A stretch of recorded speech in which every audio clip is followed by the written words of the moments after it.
جمادی الاخرى میں خاص طور پہ حضرت سیدنا صدیق اکبر رضی اللہ تعالی عنہ کا تذکرہ کیا جاتا ہے۔ حضرت سیدنا صدیق اکبر رضی اللہ تعالی عنہ واقعہ فیل کے 3 سال بعد پیدا ہوئے۔ آپ کا نام عبد القعبہ رکھا گیا۔ اسلام لانے پر اس نام کو حضور علیہ السلام نے تبدیل کر کے عبداللہ رکھا۔ آپ کا لقب صدیق اور عتیق ہے، ابو بکر کنیت ہے۔ والد کا نام عثمان اور ان کی کنیت ابو قحافہ ہے۔ قبیلہ بنو تمیم سے تعلق تھا، اور حضور علیہ الصلوۃ والسلام پر سب سے پہلے جس شخص نے اسلام لانے کی بات کی اور بغیر کسی تردد کے اور تعمل کے جس نے اسلام قبول کیا، وہ حضرت ابو بکر صدیق کی۔ حضور علیہ السلام نے ارشاد فرمایا کہ میں نے جس پر بھی دین پیش کیا اس نے ضرور کچھ سوچا، کسی نے معجزہ مانگا، کسی نے اس پر غور و فکر کا وقت مانگا، کسی نے تردد کیا، کسی نے مشاورت کی مہلت مانگی، لیکن ایک ہستی ایسی تھی ابو بکر رضی اللہ تعالیٰ عنہ کی، جب میں نے ان کو اسلام پیش کیا انہوں نے فوراً قبول کر لیا، اور پھر خدمت دین میں جس طرح انہوں نے اپنے مال سے، اپنی جان سے، اپنی اولاد سے، اپنی صلاحیتوں سے اور دیگر وسائل سے خدمت کی ہے، وہ تاریخ اسلام کا ایک خوبصورت باب ہے۔ بلکہ خود میرے اور آپ کے آقا و مولا نے فرمایا کہ جس نے بھی میرے اوپر کوئی احسان کیا ہے، نیکی کی ہے، تو میں نے اس کا بدلہ چکا دیا ہے۔ ایک ابو بکر ایسے ہیں جس کا بدلہ قیامت کے دن رب عطا کرے۔ اقبال بولے امن الناس بر مولائے ماں کلیم اول سینائے ماں، وہ ہمارے آقا و مولا حضور ختم المرتبت صلی اللہ علیہ وآلہ وسلم پر بہت زیادہ احسانات کرنے والی ہستی، اور کلیم اول سینائے ماں، اور ہمارے طور کا وہ پہلا کلیم ہے۔ ہستی او کشت ملت راچو ابر، ثانی اسنین و غار و بدر و قبر، کشت امت کے لیے وہ ابر بہار کی طرح ہے، امت کی کھیتی کے لیے وہ برستے بادل کی طرح ہیں، اور وہ ثانی اسنین بھی ہیں، بدر کے ساتھی بھی ہیں، قبر کے ساتھی بھی۔ کہتے ہیں حضور کا سایہ نہیں تھا، لیکن ابو بکر رضی اللہ تعالی عنہ سائے کی طرح حضور کے ساتھ رہے۔ حضور علیہ الصلوۃ والسلام کے ساتھ قربت کا جو ربط و رشتہ تھا، اور جو محبت اور جو الفت ان کو حضور علیہ السلام کی سینے میں رکھی گئی تھی، جو عطا کی گئی تھی، آقا کریم نے یہ بھی ارشاد فرمایا ابو بکر کثرت صوم و صلات کی وجہ سے تم میں افضل نہیں ہے، بلکہ ایک شے ہے جو اس کے سینے میں رکھی گئی، تو وہ شے ہے حضرت ابو بکر صدیق رضی اللہ تعالیٰ عنہ کی، وہ فراوانی محبت ہے، وہ اطاعت بلا مشروط ہے، بلا تعمل مان لینے کی کہانی ہے، جو حضور سیدنا صدیق اکبر رضی اللہ تعالیٰ عنہ کو ممتاز کرتی ہے۔ حضرت سیدنا صدیق اکبر رضی اللہ تعالی عنہ کے لیے ثانی اسنین کا لفظ بولا گیا، اور یہ لفظ میں نے نہیں بولا، یہ لفظ قرآن نے بولا ہے، 2 میں سے دوسرا، اللہ اکبر۔ تو ثانی اسنین اذ ہما فی الغار، جب دونوں غار میں تھے، کیا وہ منظر تھا۔ حضرت سیدنا عمر رضی اللہ تعالیٰ عنہ جب یہ کہانی سناتے تو رو پڑتے اور فرماتے کہ ابو بکر میری ساری زندگی کی نیکیاں لے لیں، وہ غار والی ایک رات مجھے دینا۔ اللہ اکبر۔ روایت میں آتا ہے کہ حضرت ابو بکر رضی اللہ تعالیٰ عنہ کا ذکر ہوا تو حضرت عمر رو پڑے اور فرمانے لگے کہ میری ساری زندگی کی نیکیاں لے لیں تو وہ غار والی نیکی مجھے دے دیں. پھر وہ ساری کہانی سنائی کہ جب ہجرت کا موقع آیا تو اللہ کے محبوب علیہ السلام نے انتخاب حضرت ابو بکر رضی اللہ تعالی عنہ کا کیا کہ یہ میرے ساتھ ہوں گے. اچھا، حضور نے فرمایا تھا ابو بکر تم تیار رہنا، اللہ کا حکم آنے والا ہے اور جو ہی حکم الہی ہوگا تو ہم ہجرت کر جائیں گے. تو پھر حکم الہی ہوا، کفار نے حضور کے گھر کا گھیرا ڈال لیا اور چراغ زندگی بجھانے کی کوشش میں لگ گئے، لیکن فانوس بن کے جس کی حفاظت ہوا کرے وہ شمع کیا بجھے جسے روشن خدا کرے. حضور سورہ یاسین کی آیات پڑھتے ہوئے ان کی آنکھوں میں خاک ڈال کے گزر گئے اور انہیں خبر بھی نہ ہوئی. اور حضرت ابو بکر رضی اللہ تعالی عنہ کے دروازے پہ حضور نے دستک دی تو وہ تیار کھڑے تھے. کہا ابو بکر تم تیار ہو؟ کہا حضور آپ نے کہا تو تھا تیار رہنا، میں اس دن سے ہی تیار ہوں. تو وہ ہر وقت مستعد اور تیار رہتے کہ نہ جانے حضور کب ارشاد کر دیں اور مجھے پھر تیاری میں وقت لگے، میں کہوں کہ حضور بس 10 منٹ لگیں گے، تو وہ لمحہ بلمحہ تیار رہتے. تو کہا میں تیار ہی تھا. پھر حضور کو لے کر کے وہ غار ثور کی طرف روانہ ہوئے. جن لوگوں نے حج یا عمرے کی سعادت پائی ہے تو زیارات کو، حجاج کو اور معتمرین کو لے جایا جاتا ہے، تو انہوں نے غار ثور کا نظارہ تو دیکھا ہوگا. مکہ المکرمہ میں اگر کھڑے ہوں تو مدینہ المنورہ شمال کی جانب ہے اور غار ثور جنوب کی سمت ہے. تو اللہ کے محبوب علیہ السلام نے مدینہ شریف جانا تھا تو ادھر جانے کی بجائے حضور ادھر گئے تاکہ ڈھونڈنے والے ادھر ڈھونڈ ڈھونڈ کے تھک جائیں اور ہم 3 دن وہاں آرام کر کے پھر آگے چلیں. یہ حکمت عملی تھی. تو اللہ کے محبوب وہاں غار ثور میں چلے گئے. وہ ڈھونڈتے رہے اور حضور غار ثور میں ہے. غار ثور کی بلندی اللہ اکبر. بہت سارے لوگ تو تھوڑا سا چڑھ کے پہاڑ پہ پھر واپس پلٹ آتے ہیں کہ یہ ہمارے بس کا روگ نہیں ہے. کسی کی ٹانگیں پھول جاتی ہیں، کسی کی سانس پھولنے لگتی ہیں، اور جو اوپر تک پہنچتے بھی ہیں وہ 3 سانس لے کر کے اوپر جاتے ہیں. اور راستے میں وہ چھوٹے چھوٹے ہٹ بنے ہوئے، تو وہاں سے وہ پانی تازہ مل جاتا ہے تو وہ پیتے ہیں، پھر تازہ دم ہوتے ہیں، پھر آگے جاتے ہیں. سانس پھول جاتی ہے اور گلا خشک ہو جاتا ہے، ٹانگیں پھول جاتی ہیں، اور پھر کوئی 3 گھنٹے کا سفر کر کے غار ثور پہ پہنچتے ہیں اور پھر کہتے ہیں میں غار ثور سے ہو کے آیا ہوں، اور 3 دن تک پنڈلیوں پہ مالش بھی کرواتے ہیں. تو کوئی غار ثور پہ جائے اور تنہا جائے اور اس کو گھنٹے لگے اور وہ سانس لے لے کے جائے، ابو بکر تیری یاری پہ قربان. حضور علیہ السلام کو کندھوں پہ اٹھا کے لے گئے. اللہ اکبر. اسے محبت کہتے ہیں، اسے دوستی کہتے ہیں، اسے غلامی کہتے ہیں. تو حضرت ابو بکر صدیق نے جہاں تنہا چڑھا نہیں جاتا وہاں حضور کو کندھوں پہ اٹھا کے پہنچایا. ذرا منظر تو دیکھو، حضور کو کندھوں پہ اٹھا کے حضرت ابو بکر جا رہے ہیں. اللہ اکبر. تو غار ثور کی بلندیاں ہیں اور حضرت ابو بکر صدیق رضی اللہ تعالیٰ عنہ وہاں گئے. جب غار کے دھانے پہ پہنچے تو کہا حضور آپ یہاں رکیے، میں ذرا اندر دیکھوں اور غار کو جھاڑ لوں اور دیکھوں کوئی وہاں موذی چیز نہ ہو. اندر داخل ہوئے تو جگہ جگہ بلیں نظر آئیں، سوراخ نظر آئے. تو اپنی قمیض پھاڑی اور اس کے ٹکڑے مختلف سوراخوں میں اڑس لیے تاکہ یہ غار محفوظ ہو جائے. لیکن 2 سوراخ بچ گئے جو حضرت عمر کی روایت ہے اس کے مطابق، اور ان سوراخوں میں اپنی ایڑیاں رکھ دی اور آواز دی جان عالم اندر تشریف لائیے. جنہوں نے غار ثور دیکھی ہے وہ جانتے ہیں کہ اوپر سے نیچے کی طرف غار ثور آتی ہے. تو وہاں اپنی ایڑیاں رکھ لی اور حضور سے کہا کہ آپ اندر آئیے.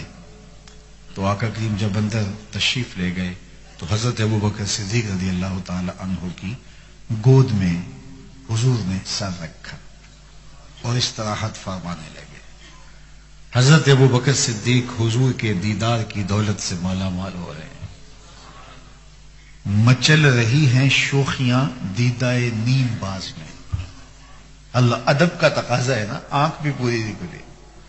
یار آنکھیں پھاڑ پھاڑ کے دیکھنا بھی تو کمال نہیں ہوتا. ادب کی کچھ حدود بھی ہوتی ہے. اچھا ادب کہتا ہے نگاہ نیچی رکھو، شوق کہتا ہے دیکھو. ادب اور شوق یہ دونوں جب آپس میں آمنے سامنے ہوتے ہیں تو شوق کہتا ہے دیکھو ایسا مرحلہ تو دوبارہ کبھی نہیں ملے گا، اور ادب کہتا ہے نہیں نگاہ نیچے رکھو. تو جب ادب اور شوق مزاحم ہوتے ہیں تو پھر کیا ہوتا ہے؟ ادب روکتا ہے اور شوق ابھارتا ہے، تو پھر آنکھ پوری نہیں کھلتی. پھر محبوب کو دیکھتا بھی ہے، ادب کو ملحوظ بھی رکھتا ہے. نیم باز. بلکہ میرے امام نے بڑی خوبصورت بات کہا، ارشاد فرمائی کہ مدینہ شریف میں جانے کا آپ کو موقع ملے تو وہاں کے آداب کیا ہیں. آج تو وہ ہاتھ میں موبائل پکڑا ہوتا ہے اور جگہ جگہ اپنی سیلفی لے رہے ہوتے ہیں. گنبد خضرا کی طرف کبھی پیٹ ہو رہی ہے، کبھی مواجہ انور کی طرف پیٹ ہو رہی ہے، اور اپنی سیلفیاں لے کے جو ہے وہ فیس بک پہ ڈال رہے ہوتے ہیں کہ ہم مدینہ شریف پہنچ گئے. اور لوگوں کو دکھانے کے لیے نہیں گئے، اپنے آپ کو حضور کو بارگاہ میں پیش کرنے کے لیے گئے تھے. اور پھر وہاں جو مناظر ہوتے ہیں، اونچی اونچی لوگ بول رہے ہوتے ہیں، جبکہ وہاں تو سانسوں کو بھی کنٹرول کرنا ہوتا. تو اب اعلی حضرت کیا کہتے ہیں جب حضور کے روزے پہ جانے کا موقع ملے؟ نیم وا طیبہ کے پھولوں پہ آنکھیں. اعلی حضرت دیکھیے کیا ادب سکھاتے ہیں حضور کے روزے کا، حضور کی چوکھٹ کا. نیم وا یعنی ساری آنکھ نہ کھلی ہو، آدھی آنکھ کھلی. نیم وا طیبہ کے پھولوں پہ آنکھیں، بلبلوں پاسے نزاکت چاہیے.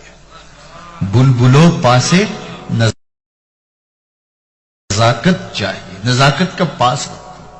تو اب یہاں منظر کیا ہے؟ اب سنو ذرا، شاعر کا تخیل دیکھو کہ مچل رہی ہیں شوخیاں دیدائے نیم باز میں. آنکھ ساری نہیں کھلی اور آنکھیں اپنی قسمت پہ ناز کر رہی ہیں کہ آج دیکھنے کو موقع ملا اور محبوب کو اتنے قریب سے اتنے نیڑے سے دیکھ رہا ہوں. تو آنکھوں کے اندر شوخیاں بھی ہیں لیکن ادب بھی مانے ہے. تو ادب پوری آنکھ نہیں کھلنے دیتا اور شوق آنکھ جھپکنے نہیں دیتا. تو پھر آنکھ آدھی کھلی ہے، حضور گود میں ہے. حضرت ابو بکر کی گود میں حضور کا سر یوں لگتا ہے ریحل میں قرآن رکھا ہوا ہے. ریحل میں قرآن رکھا ہوا ہے. اب سنو ذرا شاعر کا تخیل. مچل رہی ہیں شوخیاں دیدائے نیم باز میں. مچل رہی ہیں شوخیاں دیدائے نیم باز میں، جاگ رہے ہیں پاسباں یار ہے خواب ناز میں. جاگ رہے ہیں پاسباں یار ہے خواب. حضور استراحت فرما رہے ہیں اور حضرت ابو بکر صدیق نے سارے سوراخوں میں اپنی قمیص کو پھاڑ کے اڑس دیا ہے اور 2 خالی سوراخوں میں اپنی ایڑیاں رکھ دی اور حضور علیہ السلام کے سر انور کو اپنی گود میں رکھا اور حضور استراحت فرما رہے ہیں. اب جب سانپ کی سانس گھٹنے لگی، وہ بھی چونکہ اس سوراخ میں ہی تھا اور مکھ کبھی سوراخ سے باہر آتا کبھی سوراخ سے باہر آتا، جا بجا سوراخ تھے. تو جب اس کی سانس گھٹنے لگی اور اس نے دیکھا کہ جس راستے سے جاتا ہے مسدود پاتا ہے، تو ایک جگہ اس نے انسانی گوشت دیکھا اور اس نے ڈنگ لگایا. اب سانپ کا ڈنگ اور انسان اپنے وجود کو برقرار رکھ پائے، یہ کوئی تماشائی لب بام تھوڑا ہے. لیکن حضرت سیدنا صدیق اکبر نے اپنی ٹانگ کو جنبش نہیں آنے دی. حضرت عمر کی جو روایت اس پہ لفظ ہے مخافۃ ان یتنبہ رسول اللہ صلی اللہ علیہ وسلم، اس ڈر سے کہ کہیں حضور بیدار نہ ہو جائیں.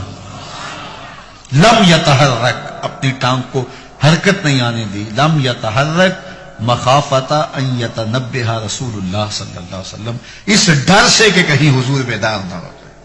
حضور کی نیند میں خلل. سانپ نے ڈنگ لگایا اور ایڑی ہٹی نہیں، وہ پیچھے ہٹ ہٹ کے ڈنگ مارتا ہے اور حضرت ابو بکر پوری قوت سے ایڑی کو دبایا ہے. حضرت تصور تو کرو عشق کی بات تو سارے کرتے ہیں، عشق ابو بکر سے سیکھو. یہ ہے محبت کی کہانی. حضرت ابو بکر صدیق نے زور سے ایڑی رکھی ہے اور سانپ جو ہے وہ ہٹ ہٹ کے ڈنگ مار رہا ہے اور زہر جسم میں سرایت کر رہا ہے، اور حضرت ابو بکر صدیق اپنی ٹانگ کو جنبش بھی نہیں آنے دیتے، اس ڈر سے کہ کہیں حضور کی نیند میں خلل نہ آ جائے. سارا دھیان ادھر لگ گیا کہ ٹانگ کو جنبش نہ آئے. بے اختیار آنسو نکل پڑے اور حضور کے چہرہ نور پہ گرے. دھیان چونکہ ادھر لگا تھا، آنسو ادھر سے نکلے اور حضور کے رخسار پہ گرے. حضور بیدار ہو گئے اور حضور نے فرمایا ما لک یا ابا بکر، ابو بکر کیا ہوا؟ ابو بکر کیا ہوا؟ انسان دکھوں میں بھرا پڑا ہو، تکلیف پہ تکلیف گزر رہی ہو اور کوئی پوچھ لے تو انسان پھٹ پڑتا ہے، بہت جلدی بولتا ہے. پھر اس کے القاب، اس کا نام اور اس کے لیے جو بولنے کا سٹائل ہے وہ بھول جاتا ہے. وہ جلدی جلدی اپنا دکھڑا بیان کرتا ہے. لیکن یہاں پیار کی کہانی اتنی دل آویز ہے. اللہ اکبر. یہ حضرت عمر کی روایت پڑھ رہا ہے کہ یوں ایڑی زور کے ساتھ سوراخ پہ رکھی ہے. ابھی یا رسول اللہ، یا رسول اللہ، میری ماں بھی آپ کے قدموں پہ قربان ہو، میرا باپ بھی آپ کے قدموں میں قربان ہو، سانپ نے مجھے ڈس لی. اللہ اکبر. ادب کے اس سٹائل کو چھوڑا، محبت کے اس انداز کو ہنگامی حالت میں بھی ترک نہیں ہونے دیا. گفتگو کا سلیقہ اور بات کرنے کا جو طریقہ ماضی میں تھا آج بھی اسے ہی ملحوظ رکھا اور اسی سٹائل سے بات کرتے ہیں. میری ماں بھی آپ کے قدموں پہ قربان، میرا باپ بھی آپ کی راہوں پہ نچھاور، حضور مجھے سانپ نے ڈس لیا ہے. اللہ اکبر. پھر حضور علیہ السلام نے فرمایا قدم اٹھاؤ. قدم اٹھایا تو آقا کریم نے اپنا لعاب دہن لگا دیا اور حضرت ابو بکر صدیق کا درد جاتا رہا، زہر کے اثرات بھی ختم ہو گئے. اور جب آپ کا آخری وقت آیا تو وہ دوبارہ عود کر آئے اور حضرت عمر فرماتے ہیں کہ آپ کی وفات کا سبب وہی سانپ کا ڈنگ تھا. اللہ اکبر. عاشق کی موت آئی ہے اور عاشق دنیا سے رخصت ہوا ہے تو وہی لمحے دوبارہ لوٹ آئے. وہی سانپ کے جو ہے وہ زہر کا اثر سرایت کرنے لگا ہے. گویا حضرت ابو بکر کا جب آخری وقت تھا تو غار ثور کی ساری یادیں پھر تازہ ہونے لگی. اللہ اکبر. تو حضرت ابو بکر صدیق اور حضور 3 دن تک اور 3 راتیں اس غار میں رہے. اب یہ ڈھونڈتے رہے کہ ادھر گئے ہوں گے، ادھر رہے ہوں گے. پھر ان کے کھوجی نے کہا کہ نشان تو ادھر جاتے ہیں، اور ان کو لے کے وہ غار ثور کی طرف بڑھ گیا اور پہاڑ چڑھ گیا. غار ثور کے آگے جب کہا تو وہاں تک نشان تھے. آگے ایک جھاڑی تھی جس پر تالا جو ہے وہ جالا تن لیا تھا عنکبوت نے، مکڑی نے، اور فاختہ نے انڈے بھی دے دیے تھے. تو اب وہاں ان کا گمان ہوا کہ اگر یہاں سے اندر گئے ہوئے ہوتے تو یہ جالا ٹوٹ جاتا. تو یہ تو ممکن نہیں ہے، فاختہ تو انسانی وجود کو دیکھ کر کے اڑ جاتی ہے، تو یہ یہاں فاختہ بھی بیٹھی ہوئی ہے. تو اب جنہوں نے غار ثور دیکھی ہے ان کے ذہن میں سارا نقشہ گھوم گیا ہوگا، وہ اس تصور میں گھوم رہے ہوں گے. وہ یہاں مرکز مصطفیٰ میں نہیں بیٹھے، غار ثور کے آگے بیٹھے ہوئے ہوں گے. پھر وہ کیا منظر ہے. اللہ اکبر. تو غار اوپر سے نیچے آتی ہے اور نیچے دھانا ہے غار کا، اور جو غار کے اندر بیٹھے ہو سامنے جو پلیٹ فارم بنا ہوا ہے اس کے اوپر چلتے پھرتے باتیں کرتے وہ سارے لوگ نظر آتے ہیں اوپر والے کو جو غار کے اندر بیٹھے، اور جو باہر ہیں ان کو غار کے اندر کچھ نظر نہیں آ رہا. ایک تو غار کے اندر اندھیرا، اور دوسری بات اگر دیکھنا بھی چاہیں تو جھک کر کے دیکھنا پڑتا ہے. اپنے نیچے جھکیں اور پھر اندر دیکھیں تو کچھ دکھائی دے گا، اور وہ نہیں دیکھ رہے تھے. تو حضرت ابو بکر صدیق رضی اللہ تعالیٰ عنہ نے جب دیکھا مشرکین چل رہے ہیں، ان کی آوازیں بھی آ رہی ہیں، تو حضور سے کہا کہ حضور یہ کیا ہوا؟ اذ یقول لصاحب لا تحزن ان اللہ معنا. قرآن بتاتا ہے دونوں میں سے ایک جب اس کو جب فکر لاحق ہوئی، ایک ہوتا ہے اپنی جان کا خوف، اس کو خوف کہتے ہیں، جو دوسرے کے لیے ہوتا ہے اس کو حزن کہتے ہیں. صدیق اکبر کو اپنی جان کا خوف نہیں تھا، حضور کی جان کی فکر تھی. تو اللہ کے محبوب نے فرمایا، قرآن نے اس کی حکایت کی، لا تحزن، پریشان ہونے کی ضرورت نہیں، ان اللہ معنا، اللہ ہمارے ساتھ ہے، اللہ ہمارے ساتھ ہے۔ بلکہ فرمایا ابو بکر تو ان دو کے بارے میں کیا کہتا ہے جن کا تیسرا اللہ ہو؟ ان دو کے بارے میں تو کیا کہتا ہے جن کا تیسرا؟ اور وہاں سوچتے رہے آگے کدھر گئے ہیں، آگے کدھر گئے ہیں، اور غار سامنے کدھر گئے تھے، اور حضور ان کو دیکھ رہے ہیں۔ میرے استاد کو دیکھ نہیں پاتا، اور جو جھکتا ہے بلال دیکھ لیتا ہے، عمار دیکھ لیتا ہے، ابو بکر دیکھ لیتا ہے۔ اللہ اکبر۔ تو یہ تو کہ میں نہیں دیکھ سکے، ابھی تو قرآن نے کہا نا وَتَرَاهُمْ يَنْظُرُونَ إِلَيْهِ وَهُمْ لَا يُبْصِرُونَ۔ محبوب یہ جو آنکھیں پھاڑ پھاڑ کے آپ کو دیکھ رہے ہیں، آپ ان کے دیکھنے کو دیکھ رہے ہیں، وَتَرَاهُمْ، آپ ان کو دیکھ رہے ہیں، يَنْظُرُونَ إِلَيْهِ، یہ آپ کو دیکھ رہے ہیں، آپ دے ہیں کہ یہ آپ کو دیکھ رہے ہیں، وَهُمْ لَا يُبْصِرُونَ، میں خدا ہو کے کہتا ہوں یہ نہیں دیکھ رہے۔ توجہ تو کریے، قرآن مجید کے اس اصول کو ملاحظہ کیے، وَتَرَاهُمْ، آپ ان کو دیکھ رہے ہیں، کیا دیکھ رہے ہیں؟ يَنْظُرُونَ إِلَيْكَ، کہ یہ آپ کو دیکھ رہے ہیں، وَهُمْ لَا يُبْصِرُونَ، محبوب نہیں دیکھ رہے، یہ نہیں دیکھ رہے، آپ کو لگتا ہے کہ دیکھ رہے ہیں، انہوں نے دیکھا نہیں تھا، دیکھا تو بلال تھا، دیکھا تو عمار ابن یاسر نے تھا، دیکھا تو حضرت مقداد نے تھا، دیکھا تو ابو بکر صدیق نے تھا، دیکھا تو فاروق اعظم نے تھا۔ تو یہ دیکھنا ہے، تو یہ آنکھیں پھاڑ پھاڑ کے دیکھ رہے ہیں، میں کہتا ہوں یہ نہیں دیکھ رہے۔ وہ جھکتے تو دیکھتے، جو جھکنا نہیں جانتے وہ دیکھنا کیسے جانتے؟ تو کسی کو دیکھنے کے لیے اپنا آپ مٹانا پڑتا ہے، اپنا آپ جب تک مٹے گا نہیں تو کوئی دکھائی نہیں دے گا، جب مٹ جاؤ گے تو جلوہ یار بھی دکھائی دے گا، جلوہ حبیب بھی دکھائی دے گا۔ اللہ اکبر۔ تو حضرت سیدنا صدیق اکبر رضی اللہ تعالیٰ عنہ 3 دن وہاں گزارے۔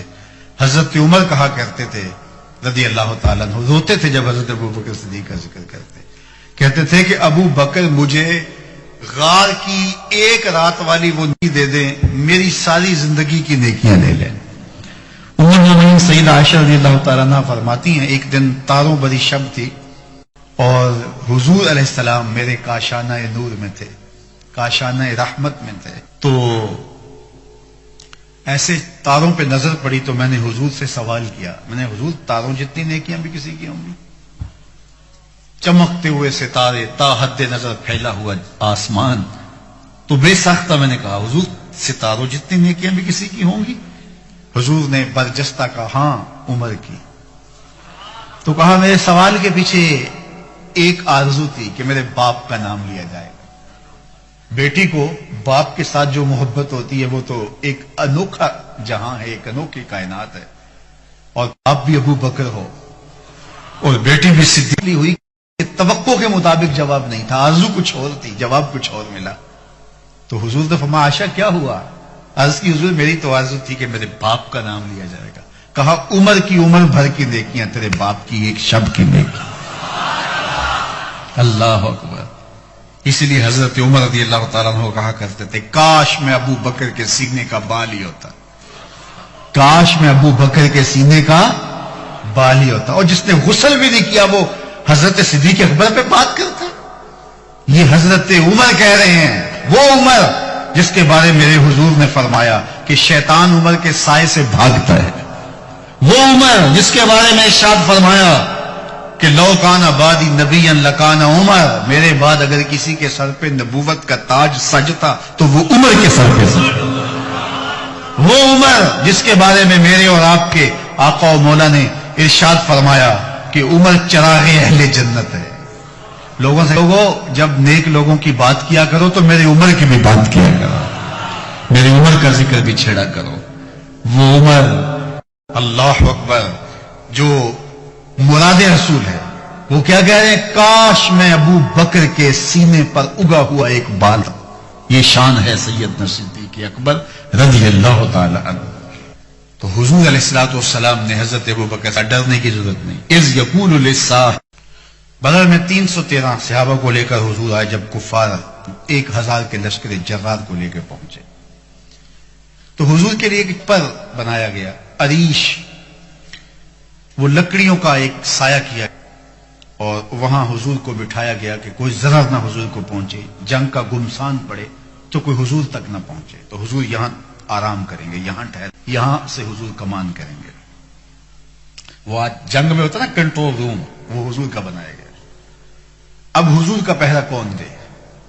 تو سارے لوگ جانے مارنے آئے تھے نا، سارے لوگ جانے مارنے آئے تھے، کوئی بھی بزدل نہیں تھا، کوئی بھی کمزور نہیں تھا، لیکن اب حضور کا پہرا کون دے؟ تو کوئی آگے نہیں بڑھ رہا، حضرت ابو بکر بڑھے رضی اللہ تعالی۔ اس کا کیا مطلب؟ یہ حضرت علی سے پوچھیے۔ مسجد کوفہ میں بیٹھے ہیں، ممبر پہ خطبہ دے رہے ہیں، لوگوں کا ہجوم ہے۔ ایھا الناس من اشجع فی ہذہ الامہ، من اشجع ہذہ الامہ، اے لوگوں بتاؤ اس امت میں سب سے بہادر شخص کون ہے؟ برجستہ لوگوں نے کہا انت یا علی، آپ ہی ہیں۔ حضرت علی فرمائے نہیں، اس امت میں سب سے بہادر شخص کا نام ابو بکر ہے، سب سے بہادر شخص کا نام بکر۔ لوگوں نے کہا وہ کیسے؟ آپ اسد اللہ ہیں، شیر خدا ہیں، فاتح خیبر ہیں، تو سب سے بہادر شخص ابو بکر۔ تو حضرت علی فرمانے لگے جب حضور نے کہا نا، جب حضور کو مسجد عریش میں وہ چھپر کے نیچے، اس عریش کے نیچے حضور کو حضور کو جگہ تیار کی گئی اور وہاں حضور تشریف فرما ہوئے، تو کہا گیا کون حضور کا پہرا دے گا؟ تو کوئی آگے نہیں بڑھ رہا تھا، اس لیے نہیں کہ کوئی جان نہیں دینا چاہتا تھا، ڈیوٹی بڑی حساس تھی، کوئی مجھے کاٹ کے آگے نہ بڑھ جائے۔ ایک طرح کوئی مجھے مار کے ہی آگے جائے گا نا، پھر جائے گا تو صحیح، تو یہ سارے کہہ رہے تھے کوئی مجھے کاٹ کے آگے نہ بڑھ جائے اور قیمتی حساس سرمائے کو نقصان نہ پہنچے، جان رحمت عالم کو نقصان نہ پہنچے۔ اللہ اکبر۔ لیکن حضرت ابو بکر آگے بڑھے، کہا میں پہنا دوں گا، یعنی کوئی مجھے کاٹے گا تو آگے جائے گا، میری تلوار توڑے گا تو آگے جائے گا۔ تو کہا اس امت کا سب سے بہادر شخص ابو بکر رضی اللہ عنہ۔ پھر جنگ بدر کے اندر جس طرح حضور علیہ الصلوۃ والسلام پر کیفیات تاری ہوئی، حضور اللہ کی بارگاہ میں دعا مانگتے ہیں، اور ایسی دعا آج تک کسی نے نہیں مانگی جو میرے حضور نے مانگی۔ اللہم ان تہلک ہذہ العصابہ لم تعبد فی الارض ابدا، اے اللہ اگر یہ 313 نہ رہے قیامت تک تجھے بھی خدا کوئی نہیں کہے گا۔ اور حضور اس قدر الہاؤ جاری کرتے ہیں کہ حضور کی چادر سر انور سے ڈھل کے کندھوں سے مبارک پیٹھ پہ آ جاتی ہے، اور حضرت ابو بکر پھر اٹھا کے سر پہ رکھتے اور کہتے ہیں حسبو کا، حضور بس کرو، اللہ مدد کرے گا۔ لیکن حضور الہاؤ جاری کیے جا رہے ہیں، اے اللہ اس دھرتی پہ تیرے نام لیوا یہی ہے، اگر یہ نہ رہے تو قیامت تک تجھے بھی کوئی خدا نہیں کہے گا۔ اور حضور الہاؤ جاری کیے جا رہے ہیں۔ حضرت ابو بکر صدیق بار بار چادر سر پہ رکھتے ہیں، پھر اچانک حضور مسکرائے اور فرمایا ابشر یا ابا بکر، ابو بکر بشارت، تو وہ جبریل آ گئے، اللہ کی مدد لے کر آ گئے۔ اللہ اکبر۔ تو بدر میں حضرت ابو بکر صدیق حضور کی قربت میں رہے، غار میں حضور کی قربت میں رہے۔ اور اقبال نے تیسری بات کہی، ثانی اثنین غار و بدر و قبر۔ جب آخری وقت آنے لگا تو حضرت صدیق اکبر نے حضرت علی کو بلایا، یا علی اذا انا متو، اے علی جب میں فوت ہو جاؤں۔ خطیب بغدادی نے لکھا ہے، امام سیوطی نے لکھا ہے، باقی لوگوں نے لکھا ہے، حضرت انس سے بھی روایت ہے، حضرت علی سے بھی، جب میں فوت ہو جاؤں تو مجھے ان ہاتھوں سے غسل دینا جن ہاتھوں سے حضور کو دیا تھا۔ اللہ اکبر۔ اور پھر میرا جنازہ پڑھنا اور حضور کے روضے پہ لے جانا، دیکھنا کوئی اشارہ مل جائے تو اندر دفن کر دینا، ورنہ جنت البقیع میں تدفین کر دی جائے۔ حضرت علی رضی اللہ تعالیٰ عنہ فرماتے ہیں، حضرت انس کہتے ہیں کہ وصال ہو گیا، فجاء علی مسترجعا، حضرت علی آئے انا للہ و انا الیہ راجعون پڑھتے ہوئے، اور رخ سے کپڑا اٹھایا، اللہ اکبر، گوری سوئی سیج پہ مکھ پہ ڈالے کھیس، اللہ اکبر، چل خسرو تو دیس اپنے، سان چلی پردیس۔ جا علی مسترجعا انا للہ و انا الیہ راجعون پڑھا اور کہا الیوم انقطعت خلافت النبوہ، حضور کی خلافت آج ہم سے رخصت ہو رہی ہے۔ اور پھر غسل دیا، پھر جنازہ پڑھا۔ گنبد خضرا بعد میں بنا ہے، قبہ انور بعد میں بنا، اس وقت حجرہ تھا، اس کو دروازہ لگا تھا، دروازے کو تالا لگا کے رکھا جاتا تھا، ضرورت کے وقت کھولا جاتا تھا۔ پھر جنازہ اٹھا کے حضور کے روضے کے سامنے رکھ دیا، سب صحابہ موجود ہیں. حضرت انس سے روایت ہے کہ لوگوں نے حضور پہ درود پڑھا اور کہا یا رسول اللہ صلی اللہ علیہ وسلم ھذا ابو بکر یستاذنک، یہ ابو بکر ہیں، آپ کی قربت میں دفن ہونے کی آرزو رکھے، ان کا جنازہ حاضر ہے. اللہ اکبر. مزہ مرن دا انج آندا میت یار دے بوئے تے پئی ہوئے، میت یار دے بوئے تے پئی ہوئے.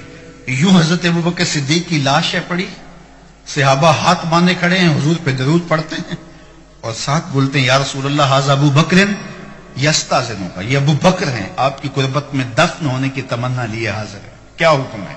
اور منتظر کھڑے ہیں. راوی کہتا ہے، خطیب بغدادی نے لکھا ہے، امام سیوطی نے لکھا ہے، خاتم المسین امام سیوطی لکھتے ہیں کفایت الطالب اللبیب فی خصائص